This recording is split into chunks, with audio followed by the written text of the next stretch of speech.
فیضی شاعر کا ایک واقعہ اکبر بادشاہ کے زمانے میں ایک مشہور شاعر گزرے ہیں جن کا تخلص فیض تھا۔ ایک مرتبہ فیضی حجام سے خط بنوا رہے تھے اور داڑھی بھی صاف کرا رہے تھے۔ اس وقت ایک بزرگ ان کے قریب سے گزرے اور فرمایا، آغا ریشمی تراشی، جناب کیا آپ داڑھی منڈوا رہا ہیں؟ کیونکہ فیضی شاعر علم و فضل کے بھی مدعی تھی۔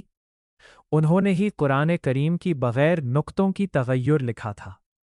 ان بزرگ کا کہنا یہ تھا کہ تم عالم ہو، تمہیں سرکار دو عالم صلی اللہ علیہ وسلم کی سنت کے بارے میں علم ہے، پھر بھی تم یہ کام کر رہے ہو؟ جواب میں فیضی نے کہا، بلے ریشمی تراشم دل کے نمی خراشم، جی ہاں میں داڑھی منڈوا رہا ہوں، لیکن کسی کا دل نہیں توڑ رہا ہوں، کسی کی دل آزاری تو نہیں کر رہا ہوں۔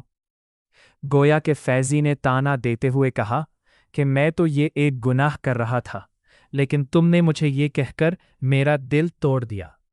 جواب میں ان بزرگ نے فرمایا، ولے دل رسول اللہ می خراشی، کسی اور کا دل تو نہیں توڑ رہے ہو، لیکن رسول اللہ صلی اللہ علیہ وسلم کا دل توڑ رہے ہو، اس لیے کہ سرکار دو عالم صلی اللہ علیہ وسلم نے تو منع فرمایا کہ یہ کام مت کرو، اس کے باوجود تم کر رہے ہو۔ گناہ چھوڑنے کے آسان نسخے۔